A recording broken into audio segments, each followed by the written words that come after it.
Om Swastiastu. Perkenalkan, nama saya Nikadek Mary Cahaya Bunga, nomor absen 23 dari kelas 10 MIPA 2.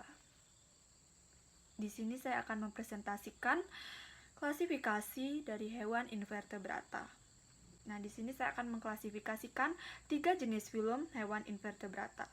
Yang pertama yaitu filum Platyhelminthes, yang kedua yaitu filum Nemathelminthes, dan yang ketiga yaitu filum Annelida. Kita mulai dari filum Platyhelminthes. Platyhelminthes berasal dari bahasa Yunani, di mana platy yang berarti pipih dan helminthes yang berarti cacing. Oleh sebab itu, filum Platyhelminthes sering disebut sebagai cacing pipih. Platyhelminthes adalah filum ketiga dari kingdom Animalia, setelah Porifera dan Coelenterata. Platyhelminthes adalah hewan tripoblastik yang paling sederhana. Cacing ini bisa hidup bebas dan bisa hidup parasit. Yang merugikan adalah Platyhelminthes yang hidup secara parasit. Baik, kita lanjut ke klasifikasi Platyhelminthes. Klasifikasi Platyhelminthes dapat dibagi menjadi 3, yaitu yang pertama kelas Turbellaria, yang kedua kelas Cestoda, dan yang ketiga yaitu kelas Trematoda. Kita lanjut ke ciri-ciri Platyhelminthes. Ciri-ciri yang pertama yaitu bentuk tubuh pipih seperti daun, simetri bilateral, tripoblastik, acelomata. Yang kedua yaitu alat pencernaannya berupa rongga gastrovaskuler, ekskresi dengan sel api, sistem saraf tangga tali. Yang ketiga yaitu hidup di air tawar, laut, tanah yang lembab atau sebagai parasit pada hewan atau tumbuhan dan manusia. Yang keempat yaitu cacing yang hidup parasit mempunyai lapisan kutikula dan alat isap atau alat kait yang digunakan untuk menempel pada dinding sel inang. Dan yang kelima yaitu bersifat hermafrodit, bereproduksi regeneratif dengan perkawinan silang, secara vegetatif dengan membelah diri. Baik, kita lanjut ke struktur tubuh Platyhelminthes. Struktur tubuh Platyhelminthes, semua anggota filum ini berbentuk simetri bilateral dan memiliki bagian kepala. Sudah memiliki 3 lapisan tubuh yang terdiri dari ectoderm, mesoderm, dan endoderm. Tipe rongga tubuhnya termasuk acelomata berbentuk kantung dengan 1 lubang. Lapisan mesoderm memunculkan otot dan organ perkembangbiakan. Hewan dewasa yang hidup bebas telah memiliki otot, serabut saraf, dan organ pencernaan, tapi belum memiliki alat pernapasan dan sistem peredaran darah. Kita lanjut ke contoh hewan Platyhelminthes. Contohnya yaitu Planaria dan Taenia. Kita lanjut ke peranan Platyhelminthes. Peranan Platyhelminthes dalam jaring-jaring makanan berperan menjadi pemakan bangkai, seperti kelompok Turbellaria, bersifat menjadi parasit pada hewan ternak dan manusia. Sifat regenerasi pada Planaria menjadi subjek penelitian yang sedang dikembangkan. Kita lanjut ke sistem reproduksi Platyhelminthes. Secara aksesual, yaitu dengan fragmentasi dan diikuti regenerasi, dan secara seksual, yaitu dengan cara sendiri atau silang. Baik, itu tadi penjelasan dari filum Platyhelminthes. Sekarang kita lanjutkan ke klasifikasi filum Nemathelminthes. Yaitu yang pertama itu pengertian Nemathelminthes.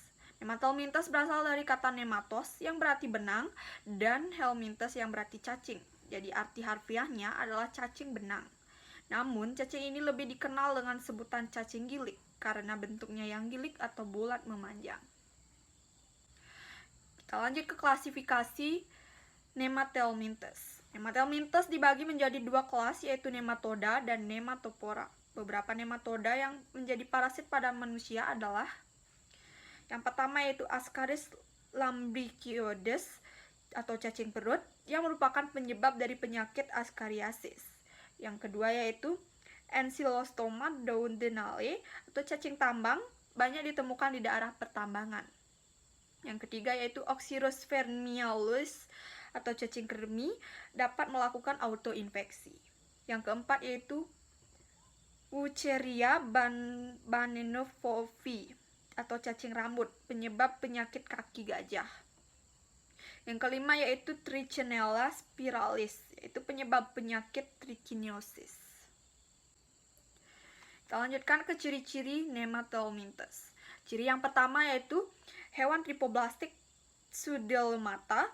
Yang kedua yaitu tubuh simetris bilateral, bulat panjang dan dilapisi kutikula.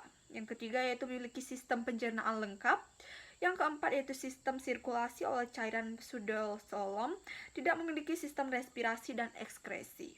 Yang kelima yaitu hidup bebas atau parasit dan di tanah becek, dasar perairan tawar atau laut bebas, parasit pada makhluk hidup. Kita lanjutkan ke struktur tubuh hewan Nematelmintes. Nematelmintes umumnya berukuran mikroskopis. Meskipun ada yang panjangnya sampai 1 meter, individu betina berukuran lebih besar daripada individu jantan. Tubuh berbentuk bulat panjang atau seperti benang dengan ujung-ujung yang meruncing. Baik, kita lanjutkan ke contoh hewan Nematelmintes. Contohnya yaitu Gordius sp dan Anylostoma duodenale. Kita lanjutkan ke sistem reproduksi Nematelmintes. Berkembangbiakan Nematelmintes umumnya melakukan reproduksi secara seksual. Sistem reproduksi bersifat gonokoris, yaitu organ kelamin jantan dan betina terpisah pada individu yang berbeda. Fertilisasi terjadi secara internal. Telur hasil fertilisasi dapat membentuk kista dan kista dapat bertahan hidup pada lingkungan yang tidak menguntungkan. Kita lanjutkan ke peranan Nematelmintes. Nematelmintes yang hidup bebas terdapat di tanah becek dan di dasar perairan, berperan untuk menguraikan sampah organik, sedangkan yang parasit akan hidup di tubuh inangnya dan memperoleh makanan dengan menyerap nutrisi dan darah dari inangnya. Hampir seluruh hewan dapat menjadi inang bagi Nematelmintes. Itu saja klasifikasi dari filum Nematelmintes. Kita lanjut ke filum Annelida. Pengertian Annelida sendiri yaitu hewan filum Annelida berasal dari kata Latin annul atau annulus yang berarti cincin atau gelang. Dalam bahasa Yunani, eidos atau bentuk yang dikenal sebagai cacing gelang. Tubuh anggota filum ini bersegmen tertutup kutikula yang merupakan hasil sekresi dari epidermis. Sudah ada rongga tubuh oelom dengan metamerisme sebagai ciri utamanya, pembagian rongga tubuh, sistem persyarafan, peredaran darah, dan sistem ekskresinya metamerik.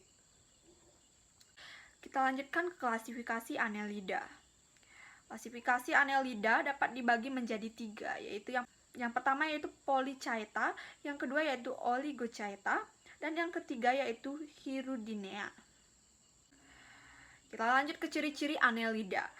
Ciri yang pertama yaitu memiliki segmen teruas tubuh, yang kedua yaitu termasuk tripoblastik selomata, yang ketiga tubuh bersimetri bilateral, yang ketiga yaitu segmen tubuh bersifat metameri, memiliki bagian tubuh yang sama, yang kelima yaitu memiliki sistem saraf tangga tali, yang keenam memiliki pencernaan makanan sudah sempurna, terdiri atas mulut, kerongkongan, dan anus. Yang keenam yaitu peredaran darah tertutup dan hidup di laut, tanah yang lembab atau air tawar. Yang ketujuh yaitu tidak memiliki sistem respirasi. Dan yang kedelapan bersifat hermafrodit dan gonokoris.